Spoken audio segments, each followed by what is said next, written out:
Joe, welcome to the Business Expo. Well, thank you for having me. This is an amazing event. I'm going to be completely honest. This is my second time I'm coming. I wish I would have met it before. Second time coming. Second time. Yeah. And what was the difference between the first one and this one? More turnout, a lot more people. I see a lot more professionals. This is something, it's very interesting about this event that I love coming and seeing. It's a lot of business owners, business to business, are here to connect, to meet other business owners and, to do business, with the city, with the county, with, we have the metro, actually attending. They have a booth. So it's amazing. Yeah, I've seen it grow and grow and grow. Yeah. Right. So, if you're listening to this and you didn't come to the Houston Business Expo, come check it out. So, Andres, what do you do? Well, actually, we have a capital consulting firm, EVEMAR Capital, and we specialize in SBA loans, anything for businesses in regards to capital, startups, you name it, all the way to real estate, of course, and investment properties as well. We have another division that does that. So, and we also do the consulting for companies when it comes to cost segregation, revenue recovery, and other things that business owners are going to need. Very interesting. Yeah. So, is there any tips that you have or anything that someone that's listening could raise their hand and say, you could help me? Well, look, I think that, and it happens all the time. I mean, I love coming to these events. Why? Showing up, it's half of the battle. When you show up with your company, with your services, with your skills, then you provide, basically a lot of services for a lot of people that are looking for what you're offering.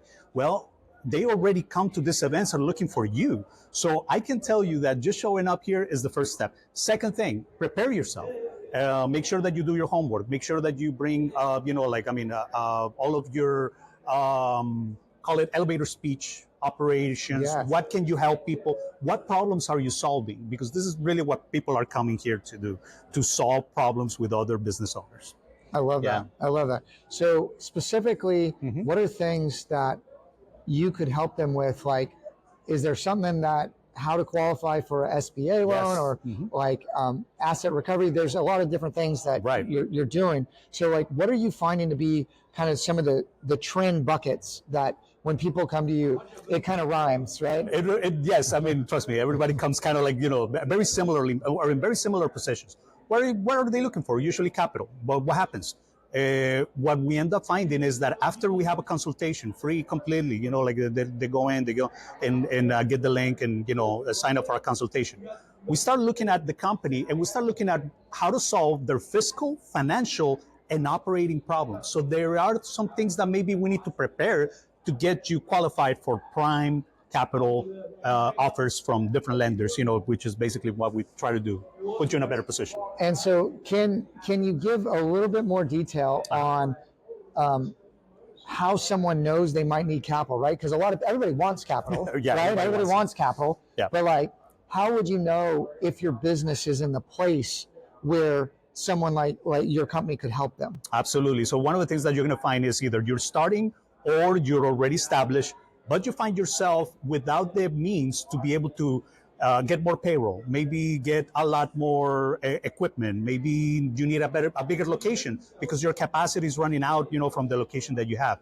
I think that we are experiencing right now one of the most interesting times when it comes to the disruption of supply chain that is happening all over the world, that is going to drive a lot of the growth here domestically in the U.S. A lot of our conversations now are about reshoring, nearshoring, bringing in a lot of the manufacturing back here and using the fiscal code to be able to help you to save money on all of those taxes that I know basically they're preparing right now for July in the United States. So there's a lot of companies contacting us that are in Mexico, that are like logistic companies or manufacturing companies trying to reach this market. And the nearshoring is happening because, I don't know if they got the tariffs worked out or not, right? Like it feels like it's going to go back and forth, right? But it looks like Mexico is going to be potentially a target for that.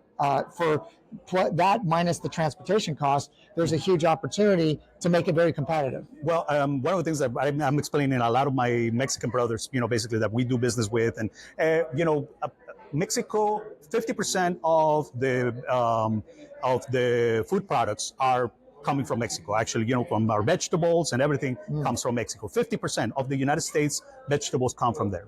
So what happens? We have a lot of supplies there that are still going to provide us that because we don't have the capacity either by climate, by global position, geopolitics, you name it. But also, we have a lot of manufacturing from the vehicles, and parts that maybe some of it is going to be still there. Maybe some of it is going to be here. Maybe a lot of companies are retooling now or finding ways to do M&As, mergers and acquisitions, to be able to fix that supply chain. So a lot of my Mexican clients, I tell them this is the best opportunity for Mexico to continue to grow because we are deglobalizing a lot of our supply chain. So they have the opportunity to provide us with a lot of things that we used to go to Asia. Yeah, I agree with that. Yeah. So I have a big question for you. So if someone's trying to get capital here and they don't have credit, and they're in Mexico, like providing a lot of traditional banks don't provide loans to people unless you've established credit in the U.S. Yeah. And I know that this conversation for those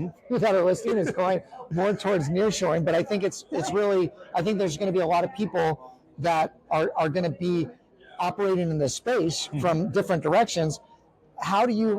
Can you help those companies that need capital here that have a lot of assets in Mexico, and how does that work? Well, very interesting because, actually 90% of our clientele is from Mexico, so on the international side.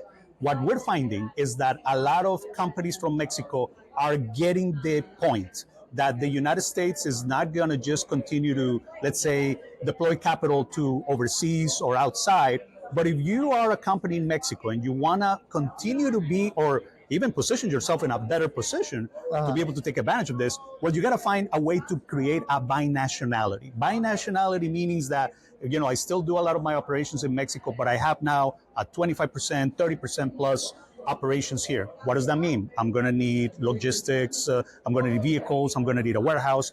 And guess what? The United States, it's looking to help you to establish yourself, even as a foreign company, to acquire assets here in the U.S. So we do have funds, basically in Washington and all of that they're interested in doing that. Why? Because they want to continue to grow the United States market when it comes to manufacturing and so forth.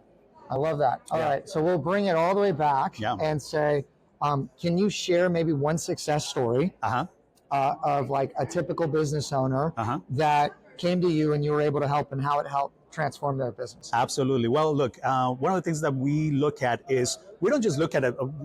Most clients come, I need money. Okay, well, what do you need the money for? A lot of times in just that conversation, what we realize is that they need a different kind of capital that they were wanting. Sometimes they want a line of credit. I need a line of credit.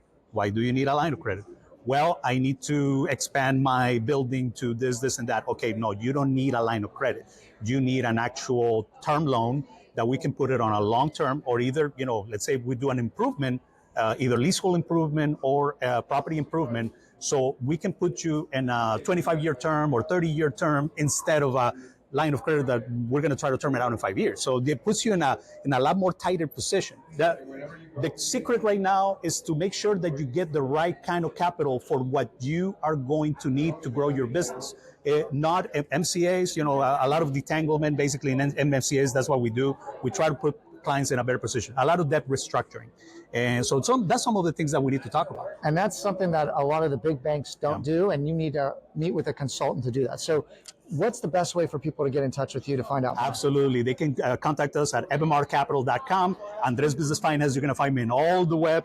I am the vice chair of the Cámara de Empresarios Latinos de Houston, which is the biggest Hispanic chamber here in Houston in Spanish. So we're trying to educate a lot of Hispanic business owners also to help them grow. Awesome. Well, thank you so much for coming on. Thank you so much. I really appreciate it. I love this event. I love Freddie. I love what he's doing. This is a labor of work, of love. And you got to love businesses. You got to love people to be able to create such an impactful event. I love people that make these events happen. So I wish you guys the best of success. Awesome. Thank you. Thank you so much. Yeah.